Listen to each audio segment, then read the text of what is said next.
Bueno, la charla de hoy es cómo elegir un camino espiritual, ¿sí? Eh, este, este tópico es un tópico muy común en todas las personas que buscan comenzar algún tipo de entrenamiento que de alguna forma les traiga alivio a la vida. Sí, es decir, la pregunta que en realidad una persona se hace es ¿por qué quiero empezar a hacer algún tipo de entrenamiento espiritual? Y las razones y los motivos son muchos. Algunos de ellos son justamente no sentirse satisfechos con la vida que tienen, sentir que hay problemas o dificultades con la vida misma, una sensación de insatisfacción que empuja en la mente, diferentes niveles de sufrimiento, desde muy fuerte a muy suave, y otros motivos tienen que ver con la simple curiosidad. Uno es curioso de probar algún tipo de disciplina para ver de qué se trata. Y algunos otros motivos son las mezclas de las dos cosas. Y una sensación de disconfort o insatisfacción con la vida, más la curiosidad. Y eso nos lleva a buscar algún tipo de entrenamiento en cualquier tradición, cristiana, musulmana, budista, yógica, el que cada uno elija. ¿Qué es importante entonces en este sentido? Cuando uno decide tomar un entrenamiento espiritual, tiene que tener eh, claro que uno o desea iniciar ese entrenamiento porque algo no cuadra del todo en la vida de uno. Y si uno reconoce que algo no cuadra del todo en la vida de uno, es decir, que hay, como les dije antes, insatisfacción o hay algún distintos niveles de sufrimiento, uno se tiene que hacer una pregunta muy importante, que es, frente a esto que yo estoy viviendo aquí y ahora, ¿quiero cambiar?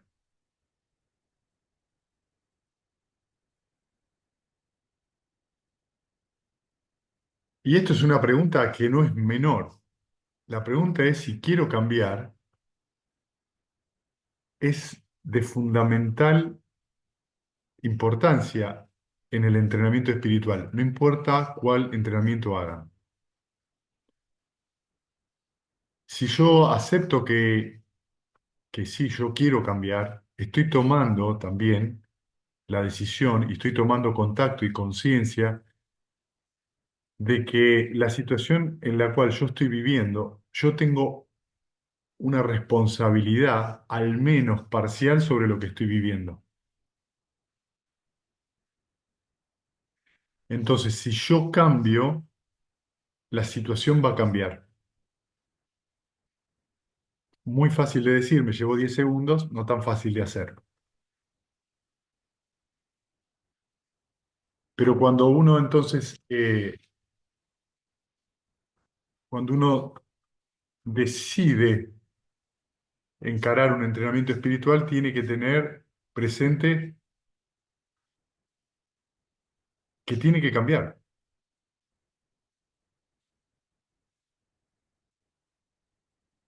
Y cuando hablamos de cambiar, estamos hablando de algo particular, porque el cambio y el aprendizaje tienen una relación.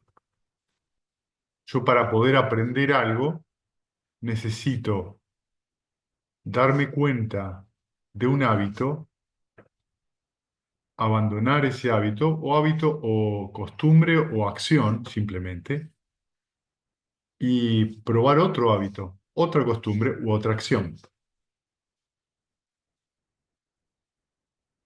Y vamos a lo concreto, voy a estar observando una acción, pongámosle para definirlo ahora, una acción malsana, y yo voy a transformar, voy a hacer otra acción diferente, al cual tengo que investigar y ver si es una acción sana.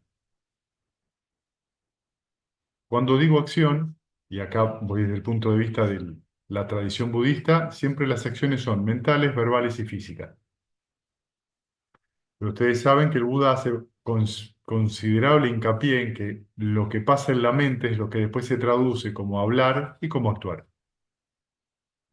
Entonces hace que la observación de cómo tengo la mente sea el gen que me hace hablar y actuar.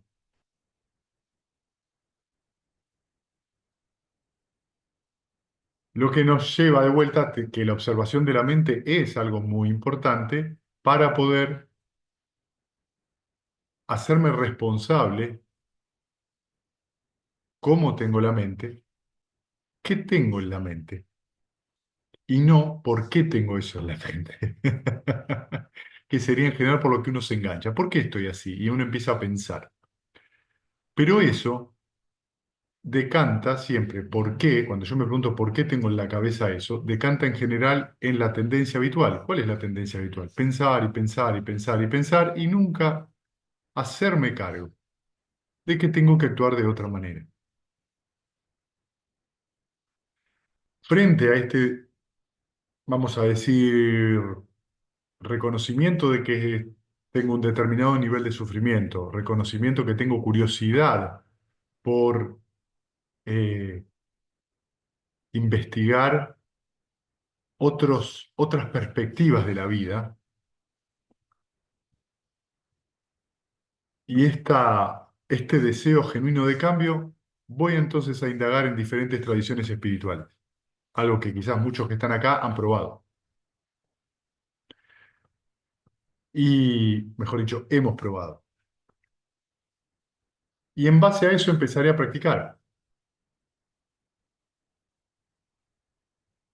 Es muy importante que cuando ustedes decidan practicar algo, practiquen de acuerdo a esa tradición espiritual, practiquen.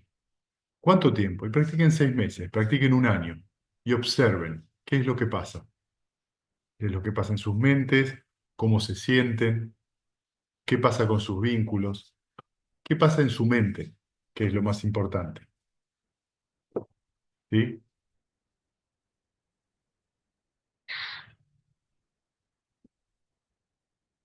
En esta, entonces, investigación nos vamos a ir dando cuenta, por ahí después de 6 meses, un año de práctica, a veces es necesario más.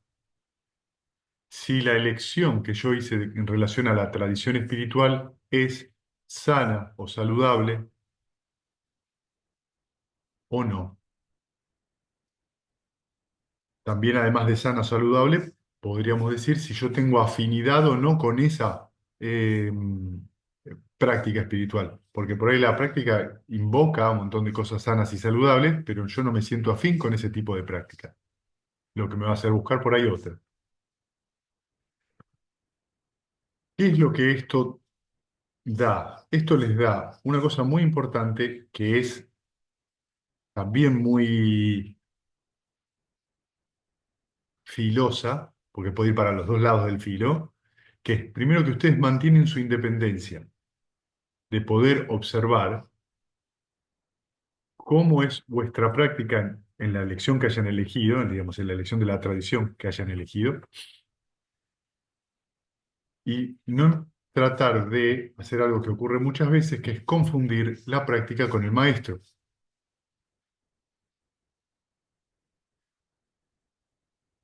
Yo estoy de acuerdo que un maestro debe empersonar, encarnar en sí mismo aquello que está enseñando. Y eso es una condición fundamental porque no se enseña por lo que uno dice, sino que se enseña por lo que uno hace. Estamos, tenemos hartos ejemplos de personas que dicen una cosa y hacen lo contrario. ¿Por qué? Porque es lo más fácil de hacer, es lo más sencillo, decir una cosa y hacer la otra.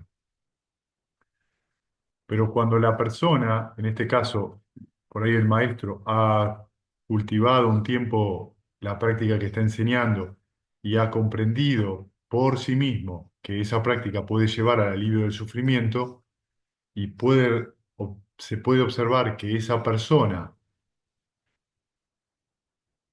dice, hace y piensa en una consonancia, y uno observa que eso trae bienestar, que eso trae tranquilidad, trae una mente más sosegada. Por ahí estamos frente a una persona que es al menos coherente en eso que está enseñando. Y entonces también eso nos va a dar la libertad de comprender más la enseñanza y no intentar de construir un nuevo ídolo. Llámese Cristo, Maestro, Buda, Mahoma, no importa el nombre, Merlín, el nombre que ustedes le quieran poner, o cualquier otro maestro moderno. Porque, y acá retorno un poco a la tradición budista, el Dhamma del Buda dice es para que las personas vengan y vean por sí mismos. ¿Qué significa esto? Que ustedes tienen que llegar a enseñarse a ustedes mismos. Ese es el objetivo de la enseñanza, uno de los objetivos. Comprender que ustedes tienen que ver por ustedes mismos qué es lo que origina el sufrimiento y cómo hacer para abandonar ese sufrimiento. No es otra cosa que las cuatro nobles verdades. ¿Para qué está el maestro? El maestro es simplemente un señalapágina. Es el que te va a venir a repetir en qué lugar del libro te quedaste y te olvidaste. Te van a decir, ah, viste, ¿te acordás esto que habíamos, te olvidaste? Ah, sí, sí. Ah, me siento mal. Bien, entonces sigue. 2 meses más tarde aparece el señalador de vuelta. ¿Viste esto que te... Ah, sí, ya me lo dijiste. Sí, sí. Tenés que volver ahí. Ah, sí, está bien, está bien. 3 meses más tarde. Ah, ¿viste? ¿Te acordás de eso que te olvidaste? Bueno, tenés que volver. Ah, sí, sí, sí. Entonces te señala el lugar, te ayuda a ver algo que no es sencillo, porque no es sencillo verse a sí mismo. Es decir, no es sencillo ver las acciones que uno tiene. ¿Por qué? Porque los seres humanos tenemos una habilidad pasmosa para engañarnos, para mentirnos a nosotros mismos. ¿Por qué nos mentimos? En general, nuestro apego a nuestra propia opinión y a nuestras explicaciones es la fuente de esa mentirse a sí mismo. No, yo hago esto porque, y ya está. Cuando yo digo porque, significa que elegí una explicación que a mí me viene cómoda, que a mi mente le viene cómoda, y a través de eso continúo haciendo lo mismo aunque me haga mal. Entonces acá viene de vuelta. ¿Se acuerdan por qué empezaron el entrenamiento espiritual? ¿Por qué empezaste? Y porque no me sentía bien.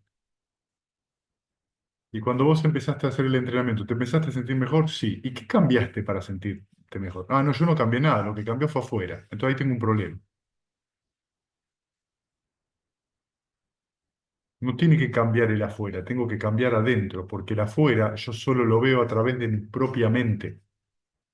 Eso que yo llamo afuera no es más ni menos que un reflejo de mi propia conciencia. Depende cómo esté esa conciencia, depende qué es lo que me devuelve. Yo creo que ese afuera está bien o está mal, o es de determinada manera. Estoy poniendo esto en palabras muy simples, no me quiero meter ahí, ¿sí? Porque podría darnos un tópico para hacer una charla aparte.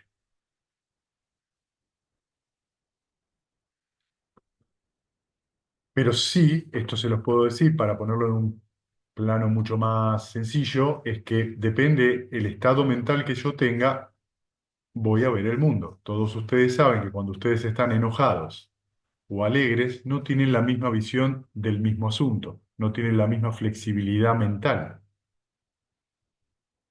Y esto nos coloca directamente con los obstáculos de la mente, que son esos que nos vienen a visitar cada vez que nos sentamos a meditar en el día a día. Simplemente son estados mentales que surgen porque hay ciertas condiciones y que tenemos que cultivar y enseñar a la mente a abandonarlos, no a pensar sobre eso, no andar haciendo no andando explicándolo, simplemente dejarlos, abandonarlos, relajarnos, permitirnos una sonrisa y retornar al objeto de meditación. Ese trabajo paulatino, muy simple, pero para nada fácil, es una posibilidad de entrenamiento que nos ofrece en este caso la tradición budista. Entonces, en ese sentido, la tradición budista nos va a decir, una mente que está cultivada, no hay nada más maravilloso y magnífico que una mente cultivada. Y cuando hablamos de una mente cultivada, no estamos hablando de una mente que ha leído mucho, es una mente que ha desarrollado su capacidad de observación hasta el punto de poder observar cómo funciona la propia mente. Cuando uno observa cómo funciona la propia mente, le resulta muy fácil observar cómo funciona la mente de los demás. ¿Tarea fácil? No. Tarea donde uno se va a encontrar con muchos momentos donde los obstáculos parecen ser muy fuertes. Sí. Ahí es donde auxilia la visión, en este caso del Dhamma. Todo estado mental que surge es impermanente y surge porque hay ciertas condiciones. Cada vez que hay un surgimiento de ese estado mental y hay una identificación con eso, hay sufrimiento. Y la otra condición importante es notar que es impersonal, que eso surge porque están las condiciones en la mente para que surjan. No es mío, no soy yo y no es mi yo, eso es algo que ha surgido. Depende de la intensidad de la emoción que ha surgido, me lo voy a tomar personal y sufriré a consecuencia. Si no me lo tomo personal y solo lo observo y lo dejo ir, es simplemente una onda que surgió y se fue. Por supuesto que ese obstáculo o ese estado mental puede venir infinidad de veces. Lo que hace que tengamos que volver a observar cómo vivo, cómo son mis costumbres, cuáles son mis hábitos, cuál es mi tendencia habitual. Nos vamos a dar cuenta entonces, llegar al punto de decir, ah, soy yo el que me produzco el sufrimiento. Bien, y si llegué ahí, llegué a un lugar bárbaro. Cuanto más me hago responsable de que lo que el sufrimiento es por mis propios hábitos mentales, más rápido lo puedo dejar. ¿Por qué? Porque no depende de nada de afuera. Depende de a dónde yo estoy apegado, estoy ávido de qué, y eso produce esa tendencia habitual.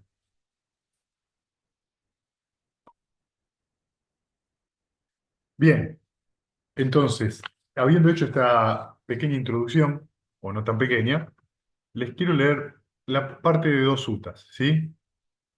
En uno que les voy a leer es un sutta muy conocido, que es el Majjhima Nikaya número 26, que es la noble búsqueda.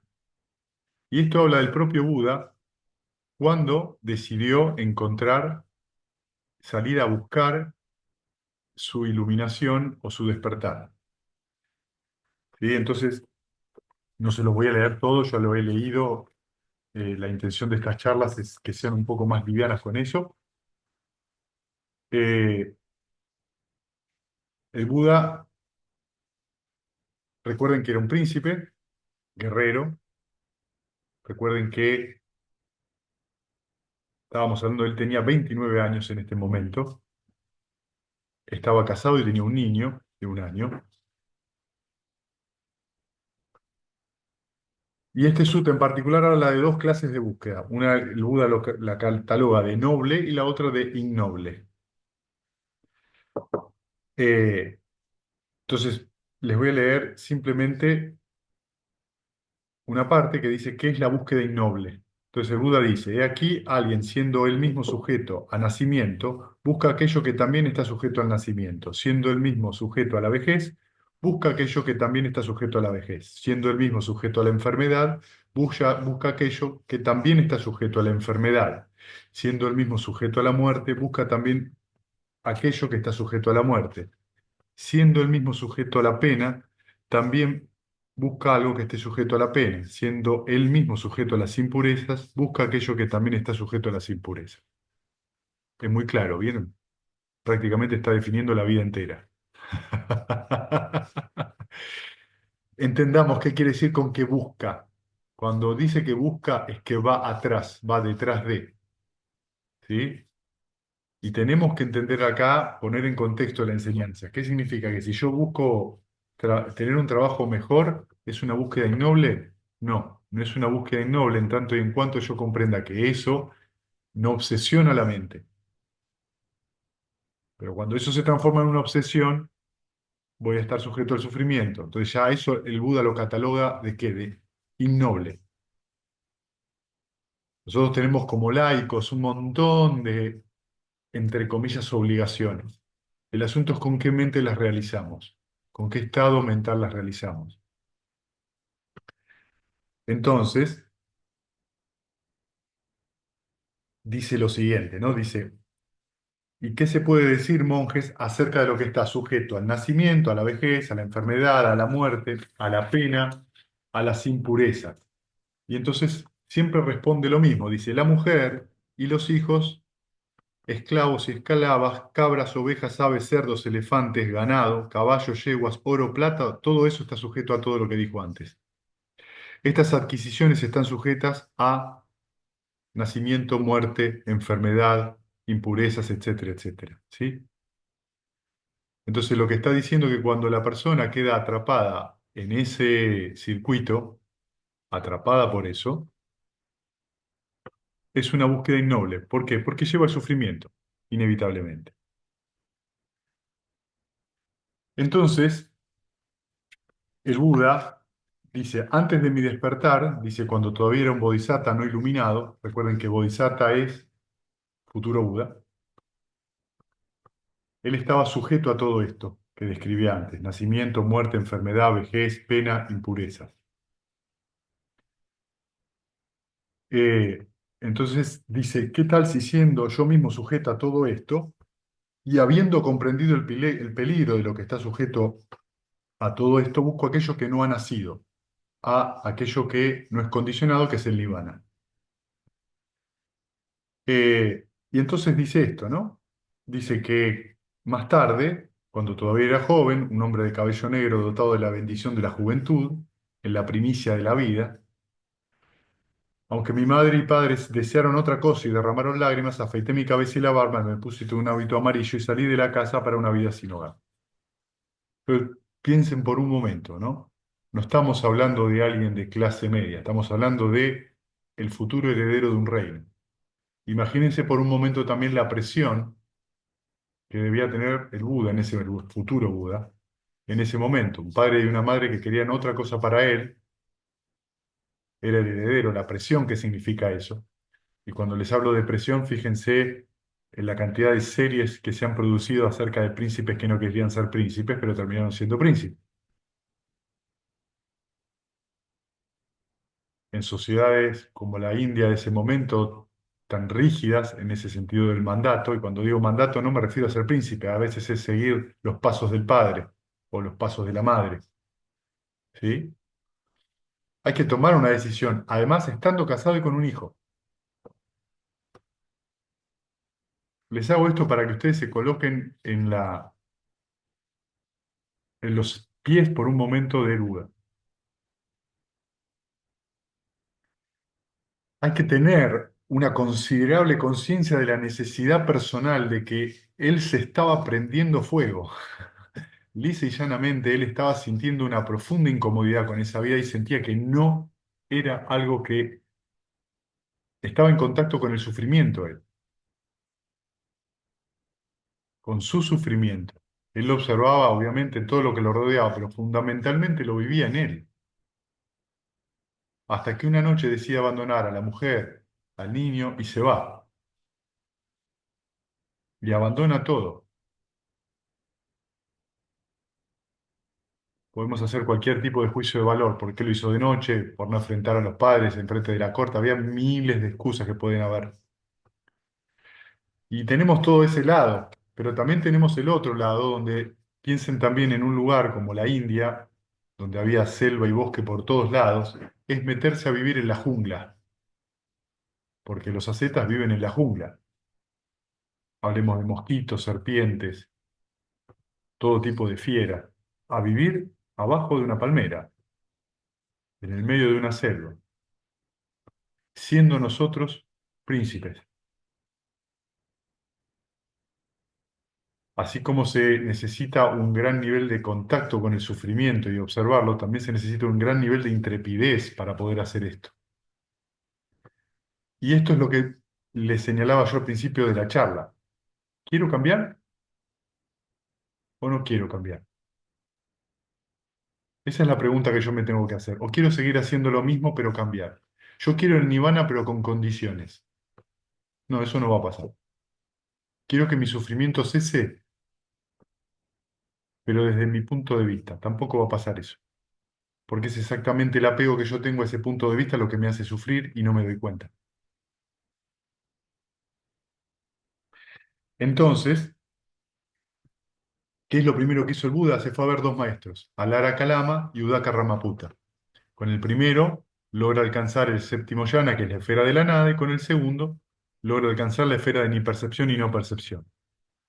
Lo que nos dan a entender los suttas es que el Buda tenía una gran facilidad para poder entrar en esos estados meditativos, que no son para nada para principiantes, requiere un meditador con cierta práctica, y se da cuenta de que eso por sí mismo no lo liberaba. Sí, cuando él estaba dentro de esos estados sentía una gran tranquilidad, una gran paz, pero no lo liberaba, porque cuando salía de esos estados, la mente seguía produciendo impurezas.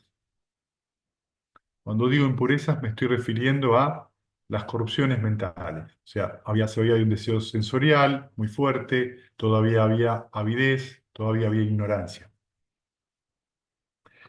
Entonces, después de pasar un tiempo con estos maestros, fíjense qué interesante, él era un, un príncipe y cuando abandona eso, lo primero que hace es buscar dos maestros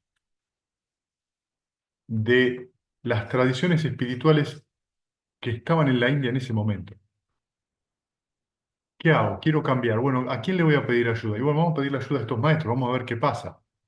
Aprende los sistemas de ellos, los practica y luego de eso se da cuenta de que no funciona. ¿En qué? En relación a lo que él estaba buscando. Después de eso, ¿sí? Después de esto, y que ambos maestros lo invitan a enseñar porque logró el mismo nivel que sus maestros, el Buda dice que no, porque eso no es lo que él fue a buscar. De vuelta, fíjense, el maestro dice, che, llegaste a mi mismo nivel, enseñá conmigo. ¿Qué tenemos que tener en cuenta acá? Es raro, muy raro, que una persona de 30 años, 30 y pocos años, llegue a esos niveles de entendimiento en esa época en la India. En general, ¿por qué? Porque los maestros suelen ser gente más grande y lo tientan con el poder de enseñar.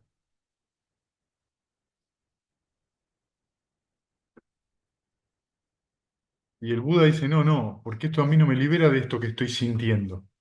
Yo sigo sintiendo esa insatisfacción, es decir, que mantiene presente la causa por la cual él inició semejante tarea, por la cual él abandonó a su mujer, abandonó a su hijo y abandonó la vida de palacio. Tenemos que entender esto. Es algo que es muy importante. ¿Qué es esto? ¿Cómo se llama en Pali? Sambhega, urgencia. Y esta urgencia, que no significa, digo, urgente en el sentido de rapidez, sino urgencia en el sentido de que es algo que yo conecto, no estoy sintiéndome bien. Y esa sensación va y viene, no está todo el tiempo en la mente, pero cuando viene es claro, era algo que el Buda tenía presente, y no solamente el Buda, lo van a poder ver en los Arahant de los Suttas, y lo pueden observar en ustedes también. Pueden ustedes observar cuando viene esa sensación de incomodidad, esa sensación de no saber, que no se sienten bien y no saben qué es lo que están sintiendo. Yo no sé qué estoy sintiendo, pero no me estoy sintiendo bien. Y rápidamente la mente busca una excusa. Ah, porque fulanito te habla así. Ah, porque tu trabajo está... No, no. No importa por qué. Tenés que reconocer que en ese momento de tu mente tenés una sensación desagradable. Tenés que dejar ir el rechazo que te produce. Y de ninguna manera te lo tenés que explicar. Deja ir, olvídate de las explicaciones. Actúa sabiamente, deja ir ese estado mental y lleva la mente a un estado sano. No suele ser lo que pasa. Solemos reforzar esos estados pensando y dándole, ¿qué? Justificaciones. Me pasa porque. Y entonces el Buda se daba cuenta de que esto no cortaba del todo. Una vez que él termina con ellos, ¿sí? Se va y hace durante 6 años, prueba otra cosa. Dice, bueno, esto no me funcionó, ¿sí? Entonces prueba las austeridades, terribles austeridades, ¿sí? No comía durante 15 días y comía un granito de arroz. Se sentaba a meditar en el medio de un pantano, en el medio del cieno. ¿Olieron el cieno podrido? ¿El olor que tiene? ¿Alguna vez? Pues es un olor nauseabundo, horrible, y el lugar está lleno de mosquitos. Lleno, ¿eh? Por no hablar de otra cosa. Y el tipo se sienta con el cieno hasta acá a meditar. Lo picaban por todos lados. Ni hablar si había malaria. O sea, se mortificó durante años para ver si eso lo conducía al despertar. En el sutta número 35 del Majjhima Nikaya pueden leer todo lo que él hizo. Van a ver toda la cantidad de austeridades que hizo. Y después de eso pueden ver, hay en algunas esculturas que está el Buda que se le ve en la cuenca de la calavera y van a ver las costillas y el vientre lo tiene totalmente contraído hasta el punto de que cuando el Buda iba a defecar casi se desmayaba del esfuerzo. Interesante, ¿no? Creer que todo eso es el camino para la liberación. Y esto es una práctica que todavía continúa. Digamos, hay escuelas espirituales, entre ellos los jainistas, que consideran que el dolor y el sufrimiento purifican karma pasado. Hay un montón de suttas donde el Buda los confronta diciéndoles si vos sabés, cuando vos purificás a través del dolor, qué karma estás purificando, y los jainistas le decían que no tenían ni idea. Entonces, ¿cómo podés asegurar que eso te va a purificar el karma? Ahí es donde viene la creencia, que es muy diferente del ver directo que enseña el Buda. Con esto lo que les quiero señalar es, el Buda probó, y probó, no probó 2 minutos, no probó 6 meses, probó 6 años. Quiero mencionarles esto para que ustedes se den cuenta de la determinación que había en la mente del Buda. Y es una determinación no menor de cualquier practicante que decide avanzar sobre una tradición espiritual. Se requiere una enorme determinación. ¿Por qué? Porque es muy fácil volver al hábito. Es muy fácil justificar el hábito. Y es mucho más fácil cuando me justifico el hábito y cuando vuelvo al hábito que la culpa la tienen los de afuera. Cuando digo los de afuera, digo la familia, cómo me educaron, el país, el trabajo, no importa. Cualquier cosa antes que yo tome la responsabilidad de los actos. Entonces, fíjense que recién después de todo eso, después de los 6 años, él se da cuenta de que no. Y bueno, finalmente ocurre lo que ya sabemos. Él cruza el río, casi se ahoga porque la corriente lo lleva, porque estaba muy débil, se encuentra con una niña, que creo que su nombre era Sudata, no me acuerdo, que le ofrece ese cuenco de arroz, come un poquito, ve que el cuerpo se siente mucho mejor, empieza a sentir que vuelve la fuerza y a partir de ahí, comiendo una vez al día, llega luego después al supremo despertar. Con esto lo que les quiero marcar no es tanto esto del supremo despertar, que sin duda es el objetivo del budismo, es abandonar el sufrimiento por completo, sino toda la primera parte. ¿Qué fue lo que hizo el Buda? ¿Qué hizo el Buda? Cambió de tradición. ¿Vieron? Pasó de una por un maestro, pasó a otra, después dejó eso, finalmente pasó a hacer las austeridades y finalmente abandonó todo lo conocido y ocurrió algo maravilloso, que acá es donde yo les quiero señalar esto. Se acordó, antes del despertar, se acordó de cuando él era niño. cuando él tenía, no se sabe si entre 8 o 12 años, que estaba abajo de un árbol en la fiesta de la siembra y su padre había dado el primer asadón para sembrar, pero él no estaba con él porque era costumbre que el príncipe y rey bendijeran el primer surco. Él estaba abajo de un árbol meditando y entró en el primer yana. Es el primer estado meditativo. Cuando el rey no encuentra al príncipe al lado de él, lo manda el primer ministro a buscarlo. Y cuando el primer ministro lo ve abajo del árbol, imagínense un niño sentado en meditación, con todas las facultades serenas, no lo quiso molestar. Cualquier padre que vea a su niño así no lo va a querer molestar y lo va a dejar así para, quédate ahí. Emanaba una gran tranquilidad y lo deja. Y el Buda se acuerda del yana. Fíjense qué importante. Se acuerda del yana y dice, y esto está en los suttas, en los sudanas, recuerda esa felicidad que no dependía de los sentidos y al cual uno no tiene que tener miedo de apegarse porque no produce apego.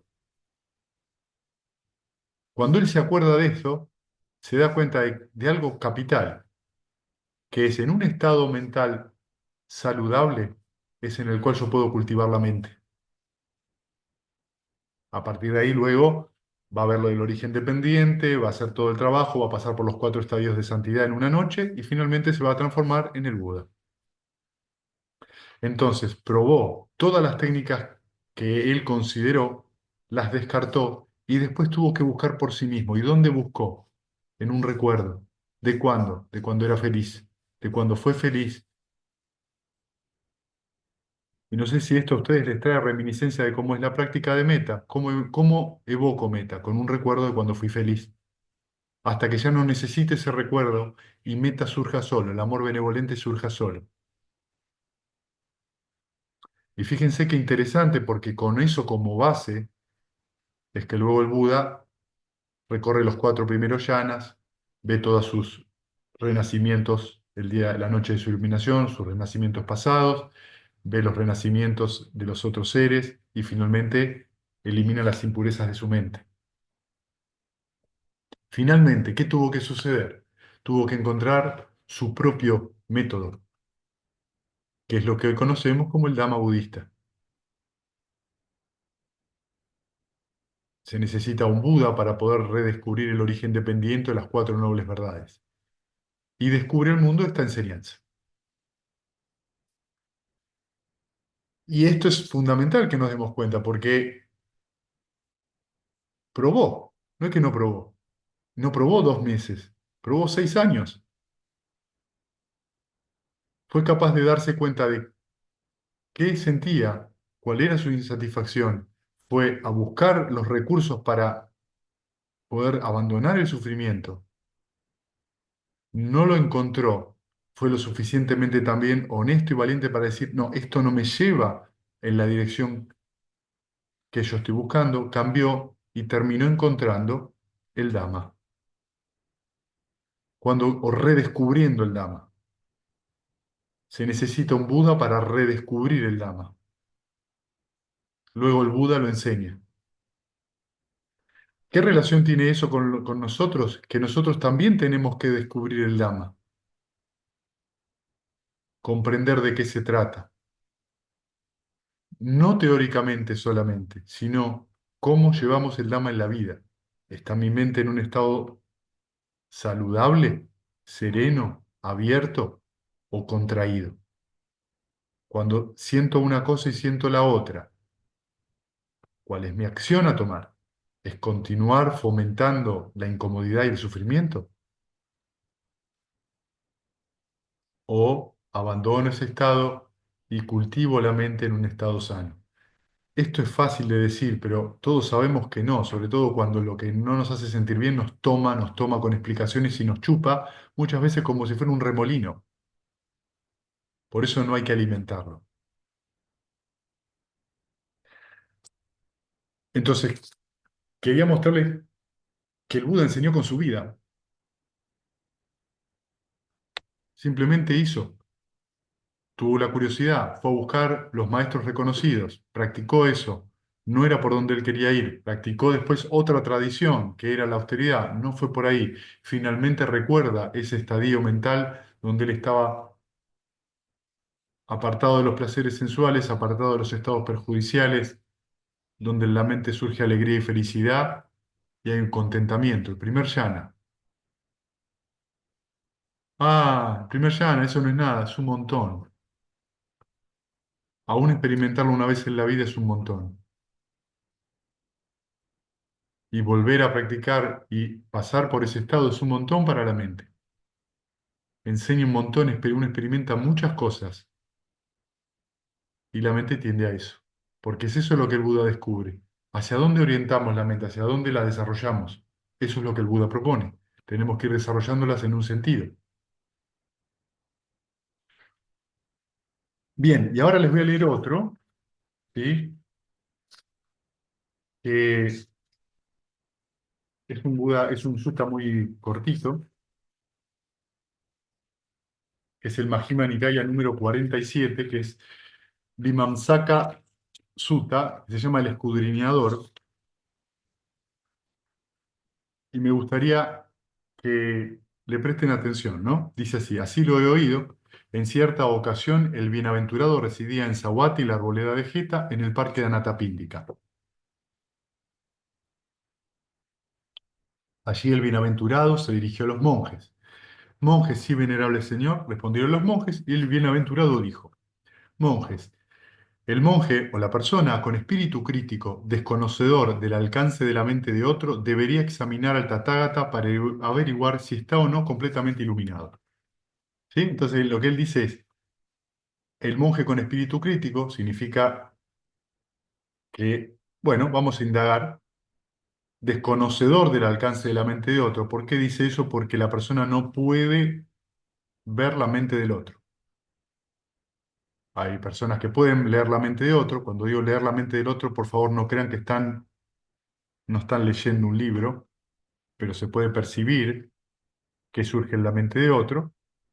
Debería examinar al Tathagata para averiguar si está o no completamente iluminado. Es decir, que debería observar, el Tathagata es el Buda. Hay que observar al Buda. ¿Está iluminado o no este hombre? Con espíritu crítico. Pero como les dije antes, y esto es algo que también es muy común en los practicantes, el espíritu crítico es una cosa, la independencia que les mencionaba al comienzo de la charla, es algo que hay que tener cuidado. ¿Por qué?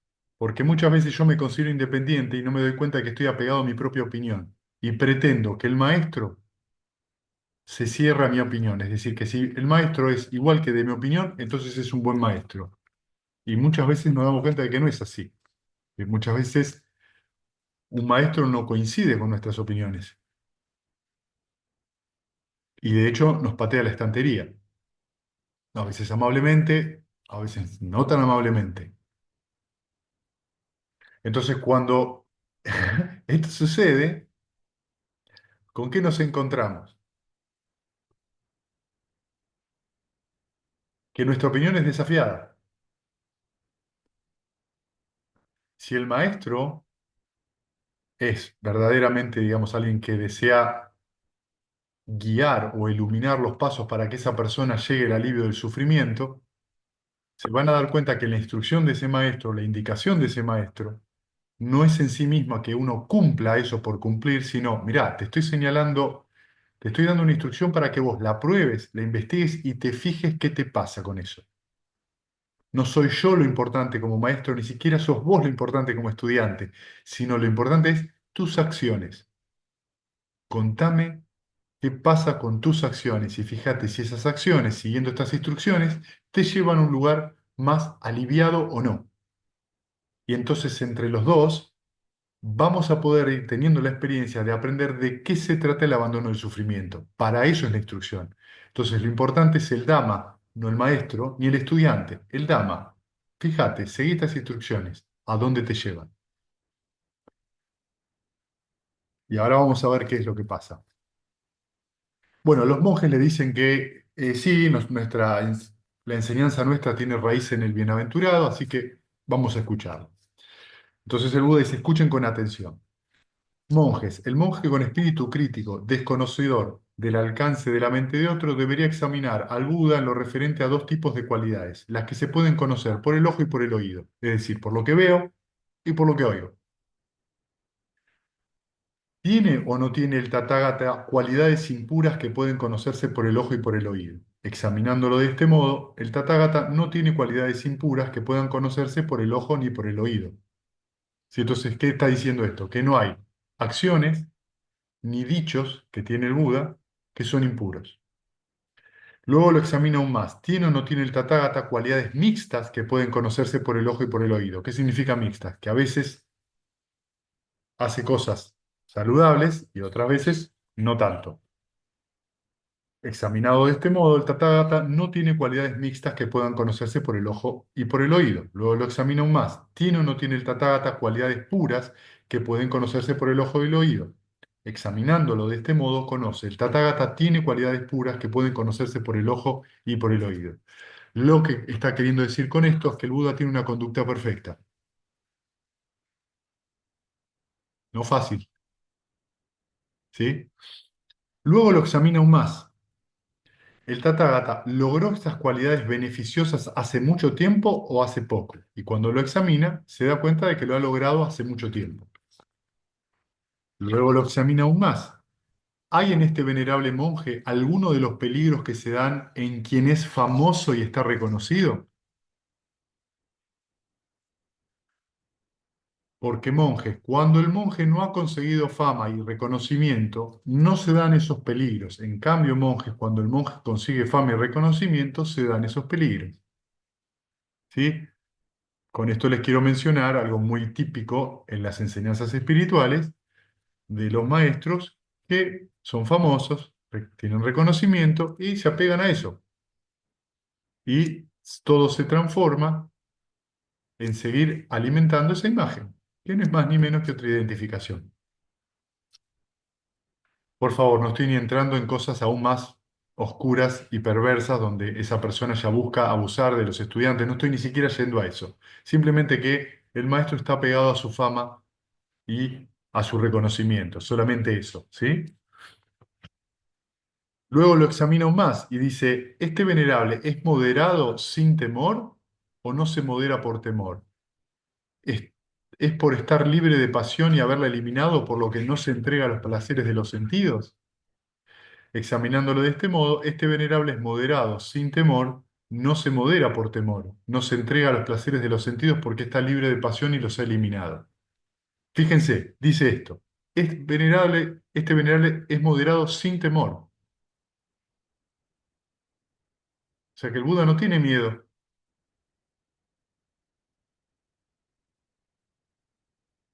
es moderado porque sabe que eso es sano. Y esto tiene un montón de líneas abajo, porque lo que está diciendo es que se diría no moderado, cuando la mente anda ávida de andar buscando cualquier placer sensorial y yo me modero porque esto está mal. Me modero reprimiéndolo. Lo que único que va a producir eso, que puede ser que como conducta para afuera, es verdad que yo me voy a reprimir, pero en la mente acabo de instalar una bomba atómica, porque la represión es tan fuerte como la avidez. Represión es avidez, pero para el otro lado. ¿Por qué lo tengo que reprimir? Porque me lo tomé personal. Como me lo tomé personal, lo reprimo. ¿Por qué? Y porque yo no puedo tener una imagen de mí mala. Y eso es una identificación. No, ¿qué surgió en la mente? Un deseo sensorial muy fuerte. ¿Cuál? Comer, tener relaciones sexuales, mirar una serie. Cuando estoy hablando de esto, por favor, estoy hablando de obsesión, ¿eh? No estoy hablando de ir al cine, entiéndanlo. No estoy hablando de tener relaciones íntimas con la pareja de uno. Estoy hablando cuando la mente empieza a empujar en un solo sentido, buscando continuamente agarrarse de eso. Eso es peligroso porque lleva al sufrimiento. Nadie los va a venir a castigar. Ustedes van a recibir el resultado y el fruto de esa obsesión. Una mente cansada, una mente confusa, una mente sufriente. ¿Entienden? Esto es importante, por eso les hablaba de la responsabilidad. Entonces no tiene temor el Buda, porque ya se dio cuenta, por ahí no lo voy a hacer, ni se le pasa por la cabeza, no le surge en la mente. Y en este sentido dice, no se entrega a los placeres de los sentidos porque él está libre de pasión y los ha eliminado. Ya no surgen en su mente eso. Monje, si otro preguntan al monje venerable, ¿cuáles son los hechos en que se basa el venerable para decir, este venerable es moderado, sin temor, no se entrega a los placeres de los sentidos? Para responder rectamente, monjes, el monje tendrá que responder así. Este venerable, viviendo en comunidad o viviendo solo, viendo que unos van por el buen camino y otros por el malo, que unos instruyen a un grupo y otros no, que algunos se involucran en asuntos materiales y otros no se ensucian con asuntos materiales, no desprecia a ninguno de ellos. Interesante, ¿no? O sea que el Buda ve todo eso y no desprecia a nadie, no anda señalando con el dedo. Y con esto quiero decirles algo re importante. Siempre que uno se pone criticón con los demás, no se olvida el dicho inglés. Un dedo señala para afuera, tres para adentro. Cada vez que yo me pongo crítico con afuera, duro con el afuera, estoy generando formaciones verbales que me critican para adentro de una manera muy fuerte. Es como yo me hablo a mí mismo también. Cada uno puede hacer lo que hace. Y esto es muy importante que mantengamos apertura. Tienen que seguir los preceptos absolutamente, porque eso es una condición fundamental para entrar en la corriente. Sin embargo, si el de al lado no lo sigue, no lo sigue, no lo critiquen, cada uno elige lo que elige. No vayan a meter el dedo donde nadie lo llamó. Si en algún momento se da una conversación, podrán por ahí hablarlo. Entonces, interesante esto, ¿no? Porque no desprecia a ninguno de ellos. Además, esto yo he escuchado de la boca del bienaventurado y lo he aprendido del mismo bienaventurado. Yo soy moderado sin temor, no por temor, y no me entrego a los placeres de los sentidos porque estoy libre. Y ahora fíjense, monjes, entonces habría que interrogar al Tathagata aún más. ¿Tiene o no tiene el Tathagata cualidades impuras que deban reconocerse por el ojo y por el oído? Y el Tathagata respondería, el Tathagata no tiene cualidades impuras que pueden conocerse por el ojo y por el oído. Luego es cualidades mixtas, el Buda dice que no, cualidades puras y el Buda dice que sí. Entonces dice lo siguiente, monjes, merece la pena que el discípulo se acerque al maestro que dice así para escucharle predicar la enseñanza. El maestro le predica la enseñanza, lo más elevado y lo más sublime, lo oscuro, lo claro y sus relaciones mutuas. A medida, monjes, que el maestro va enseñando al monje de este modo, éste va perfeccionando uno a uno los estados mentales hasta llegar al conocimiento superior de esa enseñanza. Entonces puede confiar en el maestro. El bienaventurado está completamente iluminado, la enseñanza está bien explicada por el bienaventurado y la sangha sigue el buen camino.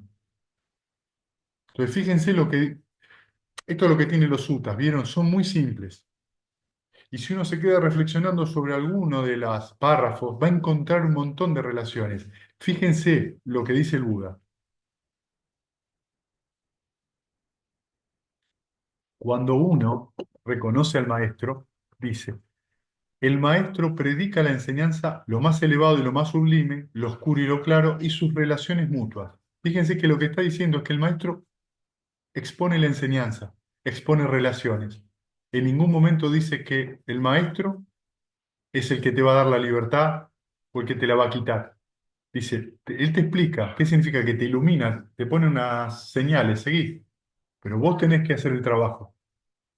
O sea que lo importante es el Dhamma que te lleva a vos al alivio del sufrimiento. A medida que el monje va enseñando de este modo, el monje, digamos el aprendiz, va perfeccionando uno a uno los estados mentales hasta llegar al conocimiento superior de esa enseñanza. Cuando hablamos de conocimiento superior, no hablamos de intelectual, ¿eh? Por eso dice los estados mentales. Hablamos de que empieza a poder ver por sí mismo el estudiante en este caso.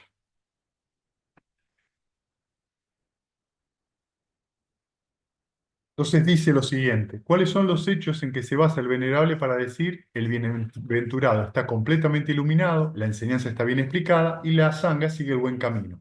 Para responder rectamente, dice esto: he aquí, amigos, que me acerqué al bienaventurado para escucharle predicar la enseñanza.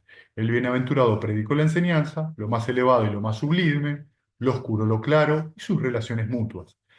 A medida que el maestro me enseñaba de este modo, fui perfeccionando uno a uno los estados mentales hasta llegar al conocimiento superior de esa enseñanza. Entonces pude confiar en el maestro. Monjes, de aquel cuya confianza en el Buda se establece, arraiga y se fundamente en las cualidades, trazas y señales, se dice que su confianza se basa en cualidades ciertas, está arraigada en la visión, es firme y no hay asceta, brahman, Dios, Mara ni nadie en el mundo que la pueda quebrantar. Esto es una declaración de una persona que ha entrado en la corriente, porque ya ha visto por sí mismo, ha tenido un destello de lo que es el origen dependiente, ha podido ver que no hay identidad, ha podido observar que confiar en ritos y rituales y supersticiones es solamente una creencia que fue abandonada, que eso no conduce a la liberación, puede ayudar, pero no conduce, y ha desaparecido la duda con respecto a que esta enseñanza lleva al abandono del sufrimiento. Esto es lo que tenemos que tener claro. El Buda enseña eso.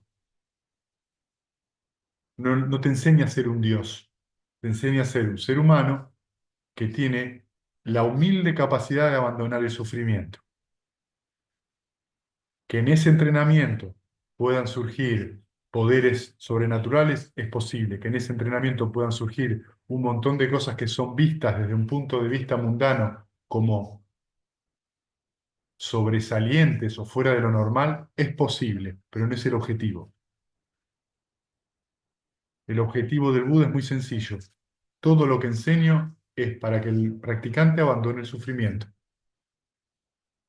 Así es, monjes, como se examina al Tathagata según la enseñanza, así se examina bien al Tathagata según la enseñanza. Así habló el bienaventurado y los monjes gozaron y se complacieron con sus palabras. Entonces fíjense que Buda dice, una vez que uno decide emprender un camino, sí tiene que observar al maestro y puede observarlo y cuestionarlo.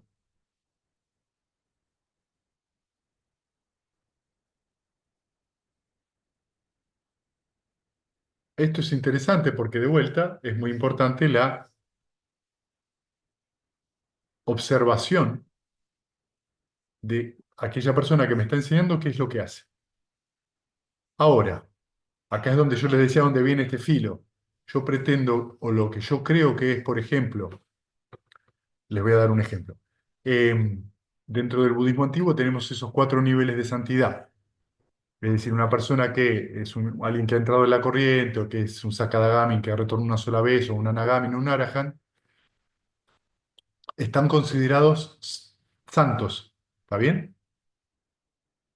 En otras tradiciones, un santo es otra cosa.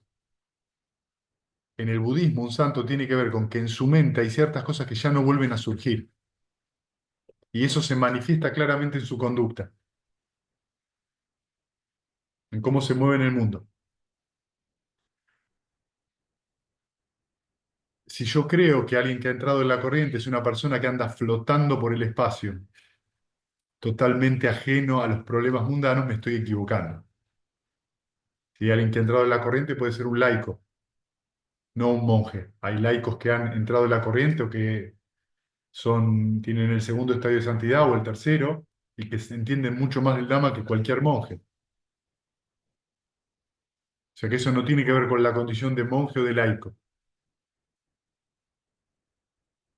El laico tiene que enfrentar un montón de situaciones en la vida que ponen siempre o desafían siempre a su mente a ser revisada. El monje tiene en ese sentido una vida más fácil, lo que no quita que no tenga su desafío, porque el monje tiene una rutina continua todos los días, ¿sí? Y puede estar sentado en la montaña pensando que le encantaría estar tomando un helado en una heladería todos los días, y estar pensando en comida, estar pensando en sexo, estar pensando en cualquier otra cosa. Entonces vemos que el entrenamiento lleva a que nos tenemos que indagar en la mente, donde no nos podemos esconder de nosotros mismos. Y es tan fácil engañarse que yo puedo para afuera hacer una cosa, pero en mi mente seguir mintiéndome.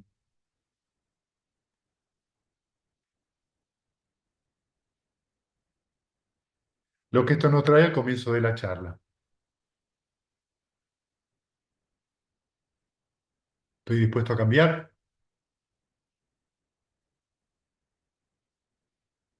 o no? No, mira, yo me quiero sentar a meditar y ese rato que me siento a meditar me siento mejor y eso está bien. Perfecto, no hay nada de malo. Me siento, medito una hora, después sigo mi vida. Cada uno elige. No, no, yo quiero verdaderamente poder abandonar el sufrimiento. Y bueno, lo primero que yo te voy a decir es arremangate. Arremangate los brazos, arremangate las piernas porque vas a tener que trabajar. Y va a haber muchos momentos donde te zozobra la práctica. Y siempre vas a tener que volver a lo mismo. ¿Qué es lo sano? ¿Qué es lo insano? ¿Cuáles son las, las tendencias habituales que a mí me llevan continuamente al sufrimiento y cuáles son aquellas que me permiten otra perspectiva y donde me siento aliviado? Si yo no puedo reconocer esa diferencia, voy a estar perdido, voy a estar confuso. Ahora, cuando vos reconociste que eso te hizo bien, que eso te hace sentir mejor, no dudes, dale para adelante y anda con todo lo que tenés, poné toda la carne al asador, como se dice, como dicen los japoneses, practicá como chancho, no como gallina. Los japoneses tienen ese dicho, el que practica como gallina pone el huevo y se va. El que practica como chancho tiene que entregar el muslo y para eso tiene que entregar la vida. Siempre es muy militar el asunto con los japoneses, muy marcial, tenés que entregar la vida, pero en cierto modo es verdad, porque cuando uno tiene que dejar ir la propia opinión sobre un montón de actitudes que uno tiene, porque Es lo la llevan, personalidad. claro, lo que lleva es eso, es la personalidad que te está atrapando, vos mismo te construís esa jaula. Y tenés que dejar morir eso, ¿qué es? ¿Qué es dejarlo morir? Abandonalo. Al hablar de muerte y todo, todo no será muy dramático. No es tan dramático y desde otro punto de vista sí lo es. Sí es un cambio inexorable en la mente, porque eso es nirvana. Nirvana es un cambio inexorable, es un cambio que una vez que ocurre, no hay vuelta atrás. La mente nunca más vuelve a hacer lo mismo, nunca vuelve a actuar de la misma manera. Pero eso requiere una práctica continua, determinada, muy amorosa. Y cuando digo práctica no hablo solo de la meditación, hablo de los preceptos y hablo de ver la vida de acuerdo al Dhamma, empezar a verlo. Cuando yo vivo la vida de acuerdo al Dhamma, desde esa perspectiva, cómo me siento, no creer ciegamente, investigar cómo me siento, no para criticar si el Buda tiene razón o no, cómo me siento, qué es lo que siento, qué es lo que me pasa, qué me pasa con mis vínculos, qué me pasa con todo lo que me refleja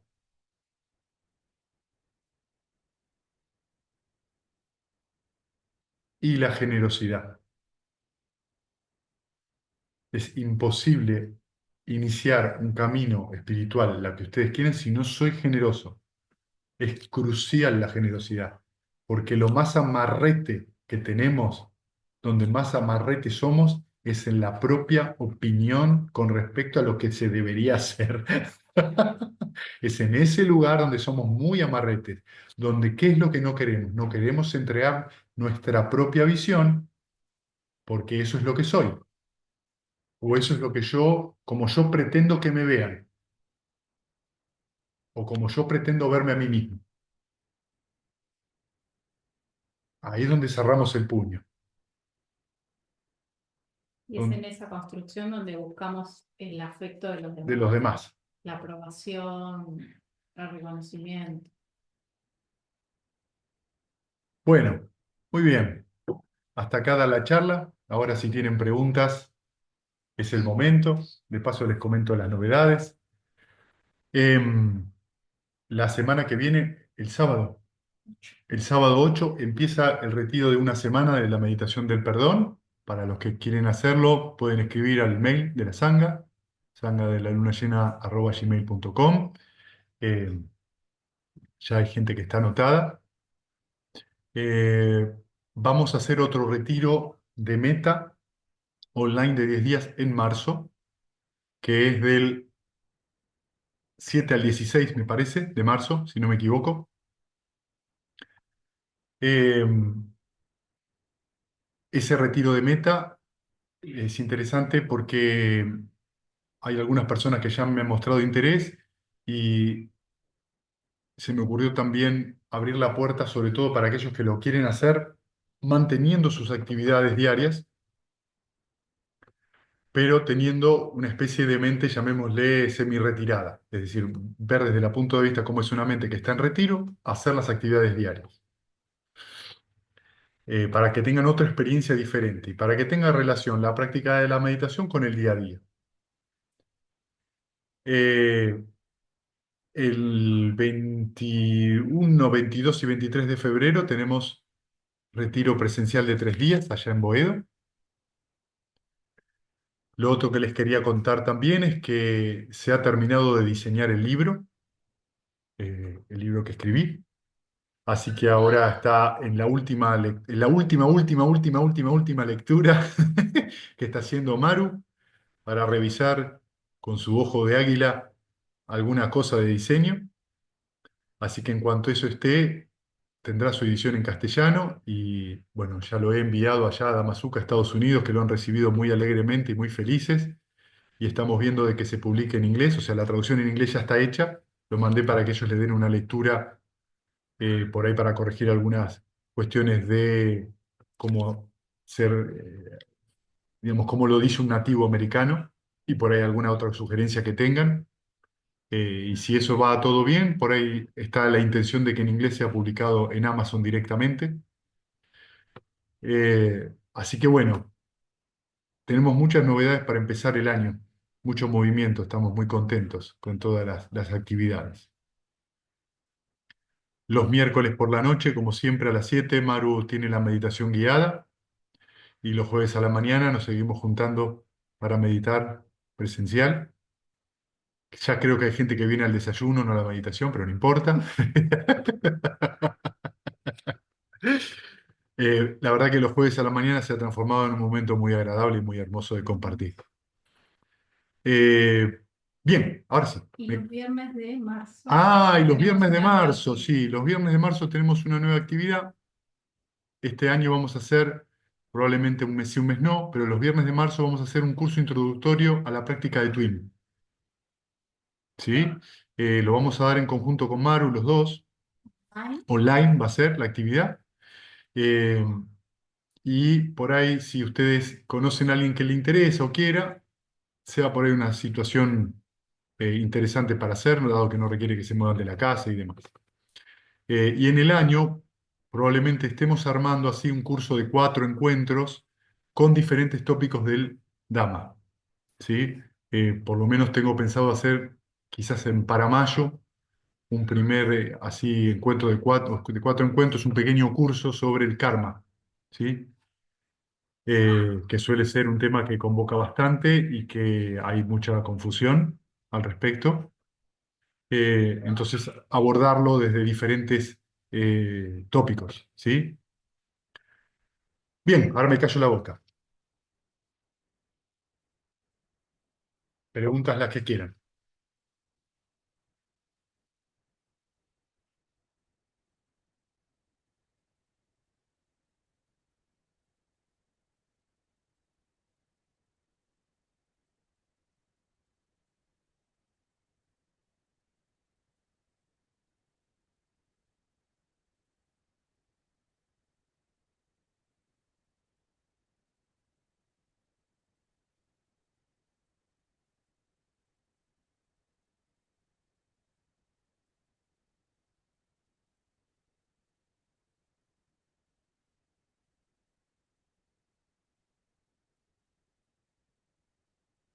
Sí, Mael,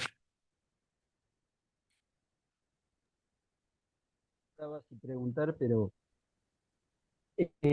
¿se escucha bien? se escucha, sí, sí, espera que tengo que levantar acá un poquito el volumen. Dale.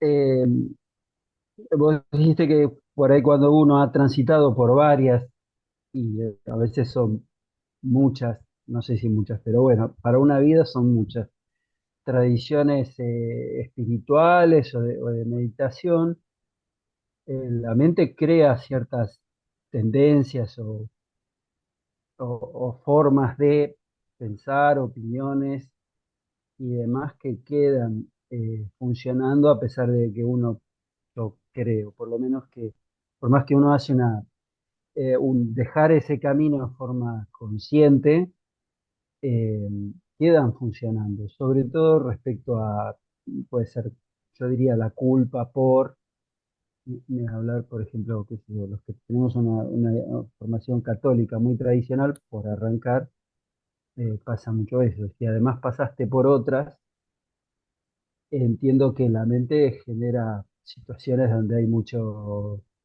a veces casi inconscientemente, yo por lo menos lo noto aún con otras tradiciones, que esa culpa o remordimiento, etcétera, está funcionando. Y si pasaste por varias, en el budismo a veces pareciera que agrega otras. Entonces, si uno agrega, ¿cómo, qué hacer al respecto? Porque a veces parte de lo que se expresa es que parte de lo que produce el sufrimiento es esos movimientos o esas formas de pensar u opiniones que se van grabando en la mente. Si uno toma la tradición budista muy en serio, daría la impresión que se van a grabar más. ¿Podrías ampliar sobre eso? Sí, está buena la pregunta. Mirá, lo primero que hay que hacer es no tomarse las cosas en serio. Cuando vos te tomás las cosas en serio, se complicó el panorama.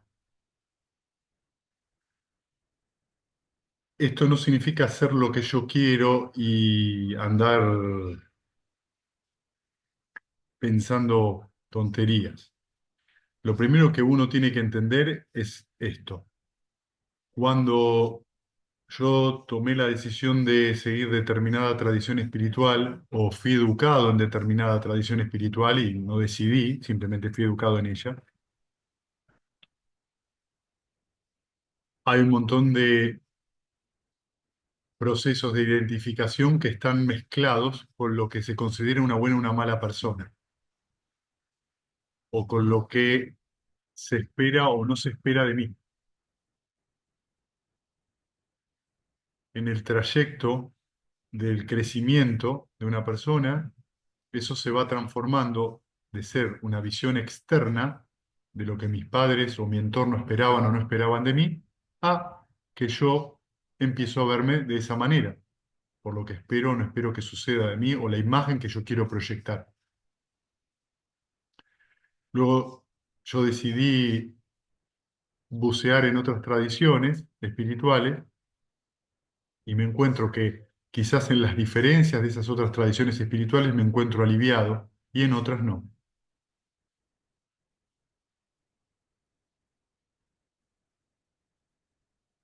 Y al encontrarme, por ejemplo, con el budismo, como vos decís, me encuentro con un tópico que es- creo yo que es a donde vos más te vas dirigiendo, que es a los preceptos, que tiene que ver con la conducta diaria y qué es lo que espero o no espero de mí.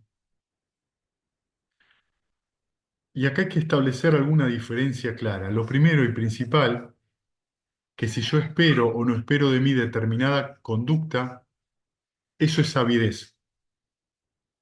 Ya la mente está ávida de un resultado que yo considero que es el positivo o que yo considero que es el que debería ser. Entonces, fíjate que avidez y deber o debería están siempre relacionados, porque el debería, como su forma verbal lo indica, es un condicional. Y como todo, el condicional no existe. Voy a tratar de, no existe. Debería, no existe. Todo eso no existe. Lo que existe es lo que sucede, no lo que debería suceder. Entonces, yo tengo un acto, cualquiera sea, que me conduce a mí al sufrimiento y mi mente explica rápidamente, yo debería estar haciendo otra cosa. Esa explicación que da la mente produce ¿qué cosa? Conflicto y remordimiento. ¿Por qué? Porque el debería es una explicación, es un apego. No me da claridad, me pone presión a la mente. ¿Qué es lo que está pasando? No estoy viendo que en ese momento ha surgido una sensación desagradable en la mente, que debido a eso mi mente reaccionó rechazándolo y que surgió ese debería inmediatamente después, que es la explicación, y eso produce remordimiento. Sin embargo, pese a que yo tengo remordimiento, el tema no se soluciona porque vuelvo a actuar de la misma manera. ¿Por qué? Porque alimenté el proceso con una explicación. ¿Por qué? Porque la explicación me llevó a pensar, yo soy así. Este es mi yo. Esto es mío. Y no estoy viendo que eso es un estado mental momentáneo que surge debido a ciertas condiciones. Entonces acá hay que ser muy cuidadoso. Pero ¿cómo hago para ver eso? Tenés que meditar. ¿Por qué tenés que meditar? Porque te va a ayudar un montón. ¿A qué? A observar eso. Porque en la meditación el practicante se dedica a observar la mente. ¿Qué significa observar la mente? Que su mente esté alrededor de un objeto mental sano, meta, y que cada vez que surge una distracción solo la observa, relaja, lo abandona, sonríe y vuelve a meta. Y se entrena así, reconociendo cuando estoy en meta con un estado más pacífico, más amable, más abierto, y cuando la mente se va hacia una distracción, la mente se aprieta, se conflictúa, poco, mucho, mediano, no importa. Entonces, practico sabiamente, que es a través del recto esfuerzo, abandonando ese estado mental negativo, me relajo y vuelvo. Y estoy entrenando atención plena, que es reconocer cómo la mente se mueve, el noble esfuerzo, y finalmente va a surgir la quietud, la concentración, va a venir solita esa quietud.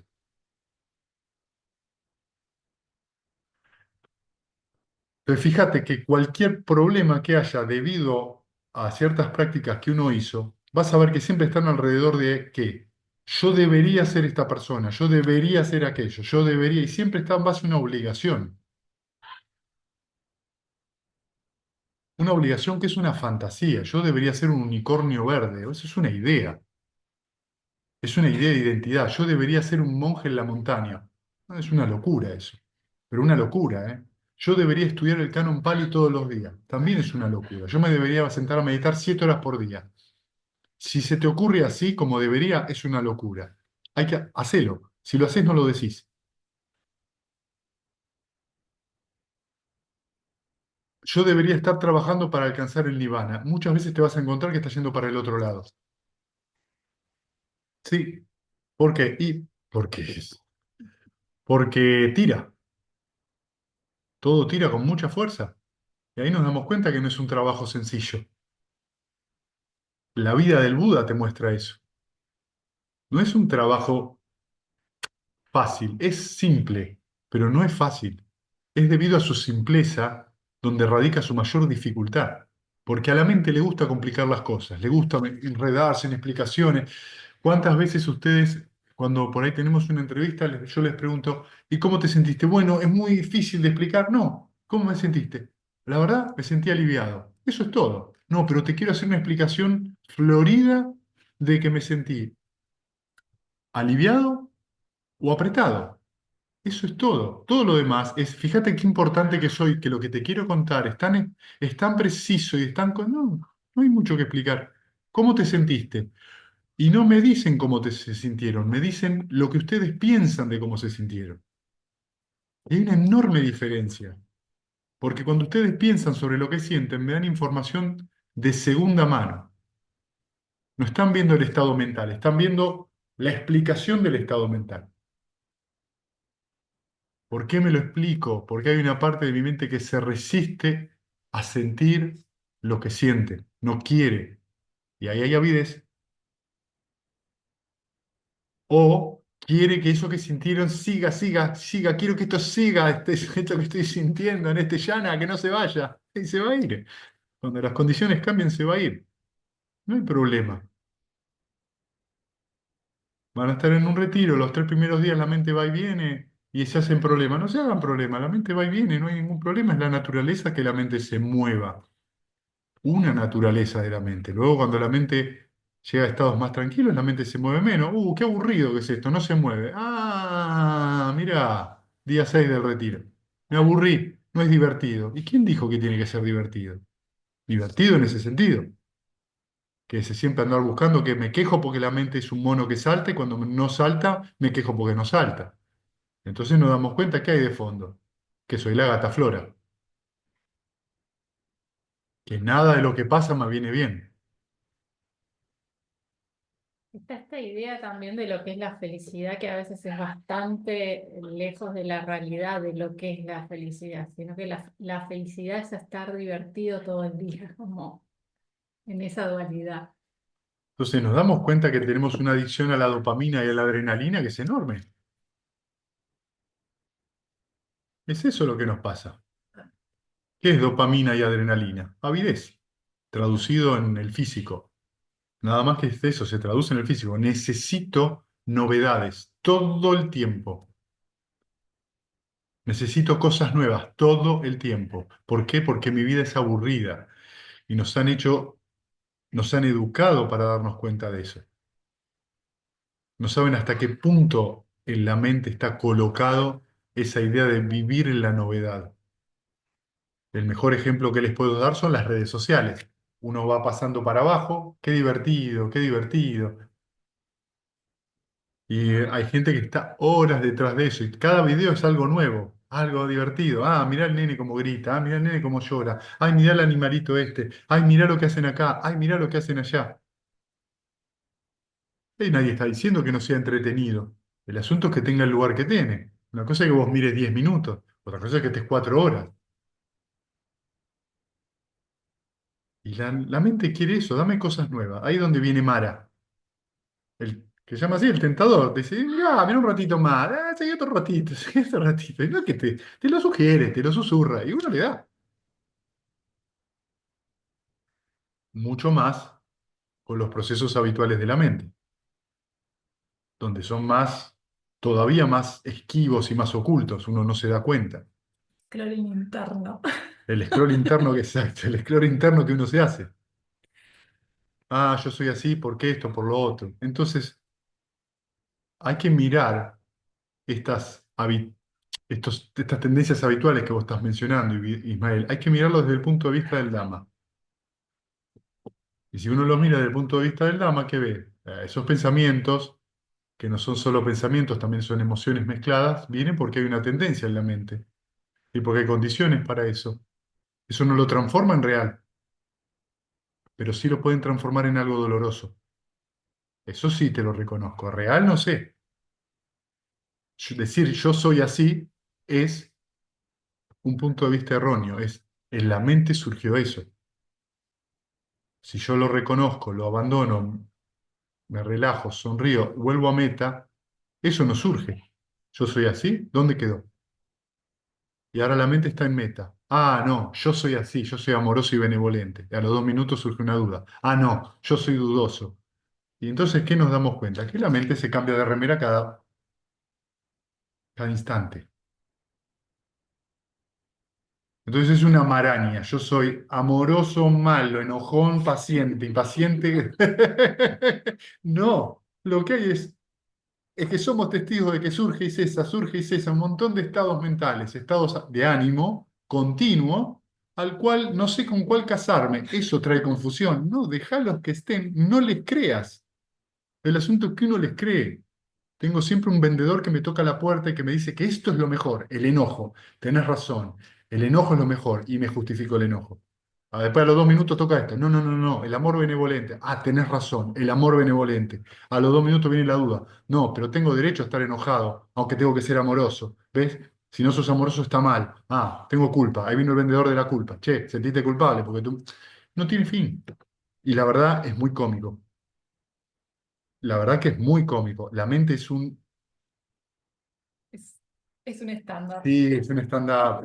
Es una película de clase B. Es una película de clase B. Muy bizarra. Es como la película de... Me hace acordar de el director de clase B, famoso americano que inventó el cine clase B. Eh, Ya sé, pero no me no me sale el sale ahora nombre. el nombre. Ed Wood. Ed Wood. Ed Wood. Que está la película esta de Odisea del Espacio, donde la película, les recomiendo que la vean porque las lágrimas que van a tener a verla, primero está en blanco y negro, es maravilloso. Bela Lugosi es el que hace de protagonista, que es el primer Drácula, y Bela Lugosi se muere en la mitad de la filmación y ponen a un tipo que era un camarógrafo con una capa así, que vos te das cuenta perfectamente que no es Bela Lugosi y que habla para dibujar la voz, para reemplazarlo a Bela Lugosi. Y Bela Lugosi está mirando unas flores y hay un comentarista que dice, y miraba las flores. Sí, estamos todos viendo que mira las flores. ¿Por qué lo subrayando todo el tiempo lo que hace? Se ven los hilos de las naves espaciales, se ve el monstruo que baja de la nave espacial, que es un campeón de catch americano de ese momento, que se lleva por delante el decorado y vos ves que el decorado se mueve y lo dejó. Y cuando le preguntaron por qué lo dejaste, porque él no lo puede hacer mejor. Porque el traje es muy grande, no ve y se lo llevó por delante todo el tiempo, así que quedó esa toma. Y cuando yo veo eso, es muy gracioso porque la mente funciona así.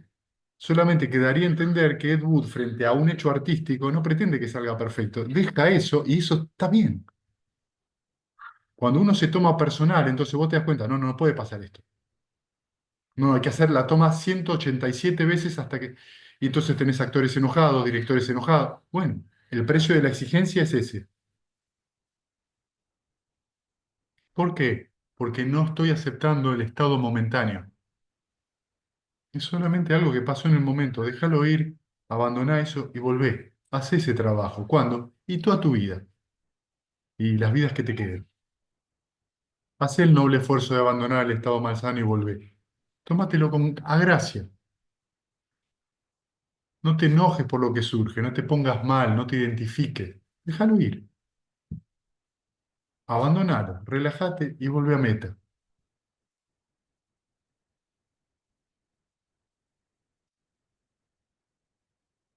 Eso es todo. Ahora, hay que hacer mucho trabajo. Entonces, la próxima vez que me vaya a sentar a meditar y la mente empieza otra vez como un ping-pong, no, otra vez lo mismo. ¿Y qué esperabas? ¿Encontrarte con un remanso de paz? Un inodoro sucio lo que tenemos arriba. Está todo el tiempo circulando cosas. Déjalo. Ya sabés que puede venir eso. Por ahí si uno tiene una visión más abierta de la propia mente y la deja ser, se calma más rápido. Por ahí si uno se trata amablemente en vez de exigirse que pase algo, de demandarse que pase algo, la mente se calma sola. ¿Por qué? Porque no hay avidez, no hay exigencia, no hay expectativa. No la estoy produciendo. Quiero que se calme, quiero que esto termine. Y no, no termina. ¿Por qué? Porque no querés que termine. Y vos no querés que termine y haces fuerza para eso, va a seguir produciendo porque la aversión es parte del problema.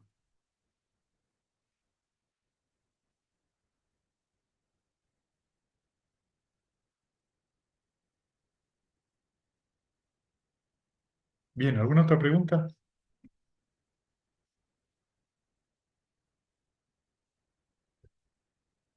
Voy a hacer un comentario que un poco se desprende de la pregunta de Ismael, que no totalmente, que muchas veces cuando estamos en el tema de la meditación del perdón, me hacen una y otra vez el mismo comentario de que pareciera que tenemos esta idea de que la culpa, el remordimiento y el rencor son una cuestión de crianza judeo-cristiana, como si tuviera la potestad sobre ese tema, ¿no?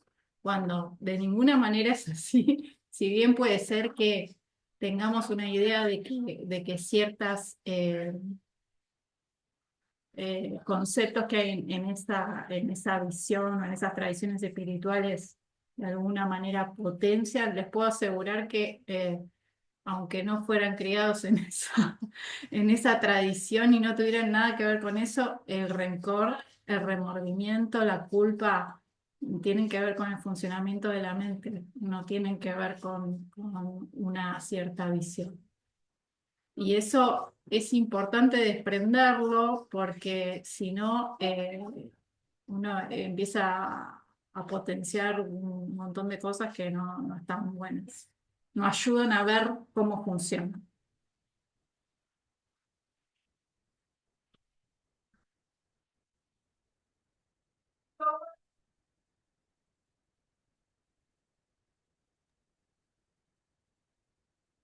¿Sí? A veces hasta a mí me parece más difícil el budismo porque por lo menos los católicos tienen el sacramento de la confesión que te perdona y puedes empezar de nuevo. En el budismo el karma se ve como mucho más inexorable, ¿no es cierto? No, No, no es verdad eso, ¿eh? el perdón Bueno, así lo existe. vivo. El Aclara perdón, entonces. claro, no, el perdón y la confesión también está eh, dentro de la comunidad de monjes, también se hace la confesión pública, en el budismo es pública, porque el monje lo tiene que hacer delante de toda la asamblea, no es una cuestión privada, eso es una diferencia no menor. Enorme. Es enorme porque se confiesa frente a toda la comunidad que rompió determinado precepto o determinada regla. Y eso es un enorme acto de responsabilidad, porque ¿qué pasa? No está ocultando nada. Me pasó esto. Esto es algo que hay una gran diferencia. No, yo te lo digo a vos porque vos me vas a entender. No, cometí un acto así, cometí un acto así. No tengo por qué andar arrepintiéndome en privado. En público, no hay ningún problema. También en los retiros que nosotros hacemos, yo les he dicho que si ustedes rompen un precepto, que vengan y que me lo cuenten. En el hecho de poder contar eso, ustedes se van a sentir aliviados, porque no se juzga por la rotura del precepto. No tiene ningún sentido. Por supuesto que es lo que decís, vas a vivir las consecuencias del karma. ¿En qué sentido? Vas a compartir los frutos de la semilla de ese karma, es decir, en tu estado mental en el cual vos hiciste la acción, eso va a tener un fruto en tu mente. No necesariamente igual de negativo, puede ser menos. Sin embargo, sin embargo, cuando vos te arrepentiste, también trajiste otras condiciones a la mente para plantar también una semilla que llegue a ver de que esa actitud no es saludable. Eso hace que la mente también cultive otros factores como la atención para empezar a ver la cosa de otra manera. Y tampoco eso es verdad en la religión cristiana. ¿Por qué? Porque los cristianos no le llaman karma, le llaman Dios.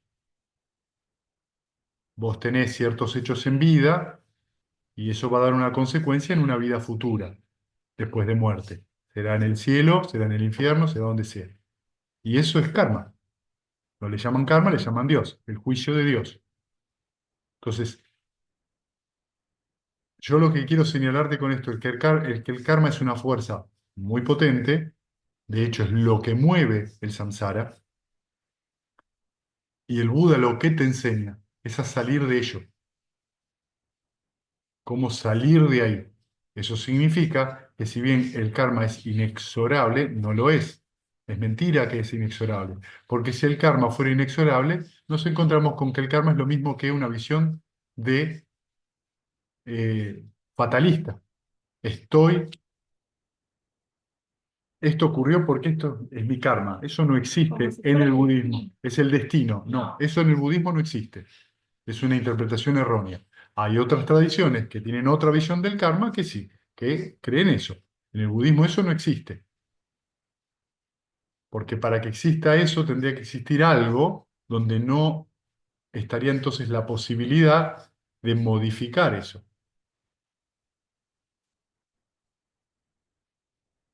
Entonces, lo que acá hay que observar es que el karma es un evento complicado, que es alimentado por un montón de condiciones y depende de las condiciones del momento puede surgir una cosa o la otra.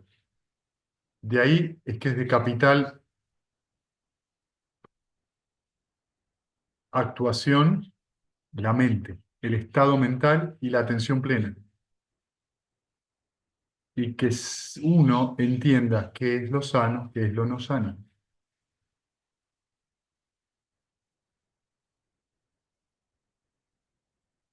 Acá hay muchas cosas que son muy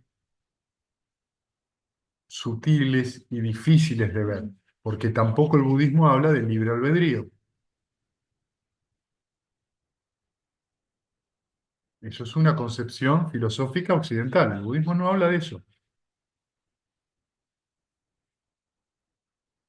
Es muy interesante entonces porque cuando sacamos el fatalismo y el libre albedrío, viene la pregunta, ay, ¿y qué hay? Condiciones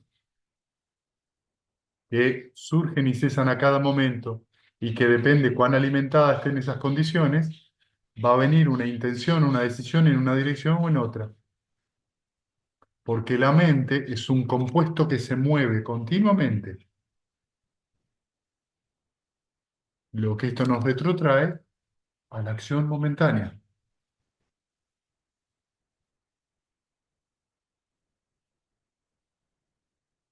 Lo único que hay es acción y reacción.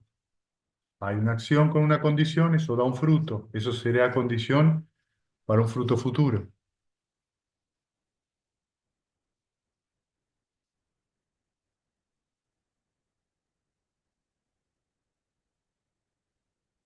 Entonces hay que tener cuidado porque todo esto que estamos hablando de que el karma es el destino, del libre albedrío, de un montón de cosas que están por ahí pululando como visiones, dentro del budismo son visiones erróneas. ¿Por qué son visiones erróneas? Porque no conducen al abandono del sufrimiento. Esto es lo que tengo que tener claro, no que porque el budismo dice tengo razón.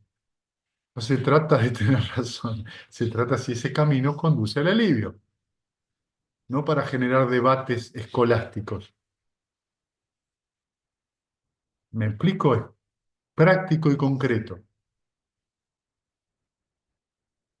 Y si alguien tiene afinidad por la tradición cristiana y siente que eso le trae alivio, bien por esa persona. Está buenísimo que cultive el bienestar y se siente, está bien.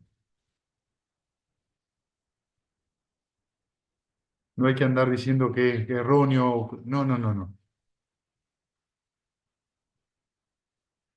Ni siquiera con otras tradiciones budistas donde hay matices diferentes con respecto a la visión de los suttas.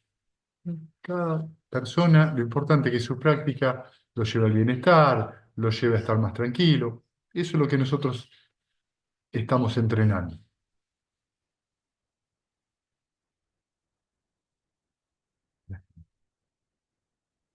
Bien, ¿alguna pregunta más?